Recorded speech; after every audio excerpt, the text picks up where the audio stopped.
Hi everyone, and welcome to 5 in 15, a webinar series from Charleston Orwig where we promise to give you 5 useful, important, at least helpful tips, things you can use in your job in the constraints of a 15-minute webinar, because we know you are busy.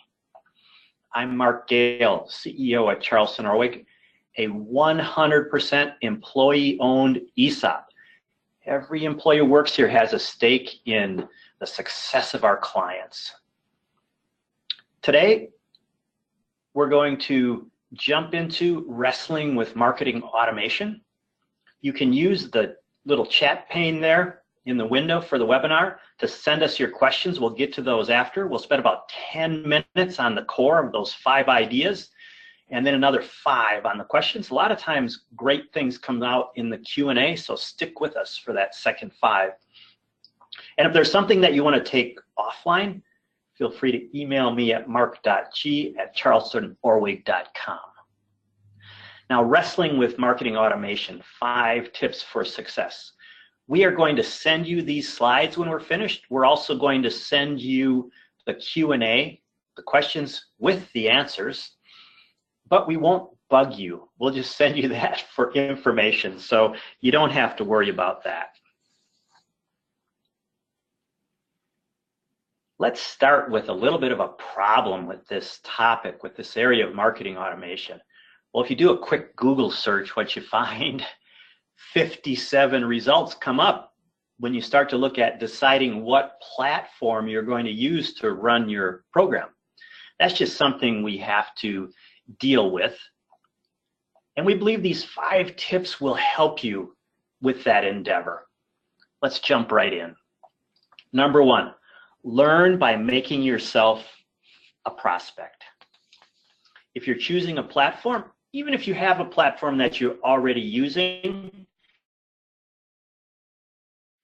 now caution, this is going to be a little bit of a painful process, because what's going to happen to you is this.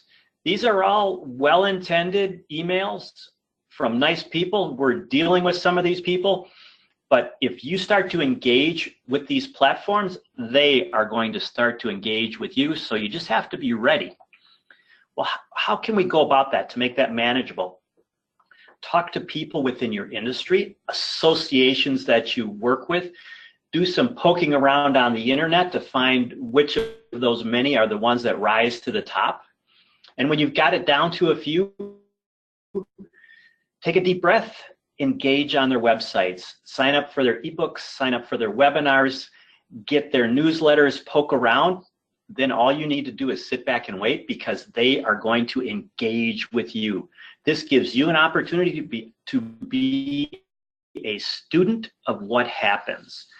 The real advantage of that, you'll get to see how much these platforms learn about you. Yes, just a little bit creepy. So that will help you make a decision on what you want to have. And then you'll get to see how people handle strategically the relationship building. You can use that to inform how you want to build relationships for yourselves, or maybe for your clients, or for your organization. So it's a process that's somewhat a little bit painful when these people are calling you, but can be very helpful. Number 2, a solid strategic foundation. We were just in a meeting, very large global corporation recently. They've got this expensive platform in place. Guess what? Not driven by a strategy, hardly doing anything with it. Well, we have this process of how to go about building up your program. I'm going to send you this slide. We don't have time to go through it today, but you need to work toward a strategy. How do you do that? Well, you don't want this expensive program doing nothing. Sales is not a strategy. Of course you want more sales, or if you're an organization, of course you want more engagement. That's not a strategy, it's a goal. Marketing automation, though, is this new channel. It's this new way of interacting. It's this new way of sometimes bringing the offline into the online world. You need to recognize that and treat it as a different workflow, a different communications flow. Where do you start? With the audience. Break down your audiences and look at their behaviors online. What do they want to do? What do they like to do? What do they need to do in order to operate successfully in their jobs? And then we can decide where we're going to interact with them and how we're going to influence that. Number 3, very closely related to that last one, because we need to, in order to do that, establish a champion of this initiative. My guess is the bright, energetic people at your organization, your company, already have full-time jobs. Well, there's a problem with that, because marketing automation could take anywhere from 10% for a small program to 100% of several FTEs, full-time equivalents, in a large program. Somebody has to have the bandwidth to be able to do that. What are you looking for in this person? Digital expertise, but just because you're a programmer doesn't mean you should be doing marketing automation. Conceptual aptitude, someone who understands sort of the bigger picture of how your organization operates and interacts, not just in the digital world, but in the offline world as well. A sales mindset. Personally, I love nothing better than when we do something online and then somebody does something with that. I love the idea of the response. You know, it's just a fun thing for me. Salespeople have that. Marketing automation person needs to have that desire and like that. And then the 4th one comes down to you, to management perhaps. You must make sure that this person in their job description is given opportunities to succeed by having time to be able to devote to this. And caution, be sure that that knowledge, with as mobile as people are these days, is resident with several people. Number 4, diagram the workflow. This new way of interacting has to have a method to it. It can be diagrammed. We need to know how we're going to get people into this system. And by the way, it's not just electronic. It could be person to person with a customer on an incentive program, or it could be through email, could be through social media.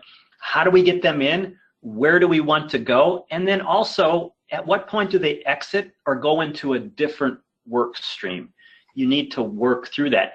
This is a program, we've changed it just a little bit to hide the identity, if you will. It's one that we're working on right now, but you can see it's very well diagrammed. What is the process we want to undergo with this person? And then there's the tough part of, you have to be willing to exit people. You can experience this yourself by engaging with some of these platforms, and then if you go dark, there's a process they'll undergo, which you can study, by the way, of how to get you live again. And then at a certain point, they'll drop you off and just put you into the work stream. So some ideas here on how to do that successfully. We're looking for points of engagement. Reward that activity. What does that mean? It means maybe give them useful information, include a newsletter, let them download an ebook, whatever it might be, track results, and then exit, as we said, those who aren't part of it. This last one gets to measuring what matters. Measure what matters so you can improve, constantly improve your effort to be more successful. Side note here, there's this great book. I happen to be almost done reading it, Measure What Matters. If you're a student of management and goal setting, it's a great book. I really suggest you read it. But Measure What Matters, back to our topic. How do you do that? First thing you do is go back to the strategic platform. Where are we trying to get someone to go? What do we want to have happen? Do we want to have them engage, attend, buy, participate? What do we want them to do? Then we can build a dashboard that tracks whether they're going through that diagram, that workflow, to get to where we want them to go. The dashboard, these are just a couple, we're not going to go through these, but it should track, for instance, even offline and online. If I put someone into the system because I met them at a trade show, am I more successful than if I emailed them? Am I more successful than if I paid to find that contract to advertise them on LinkedIn? We can track that. Ultimately, the real nirvana is to be able to track different entry points, different workflows, and tie that to behavior such as sales and define what is the most efficient way for you to operate.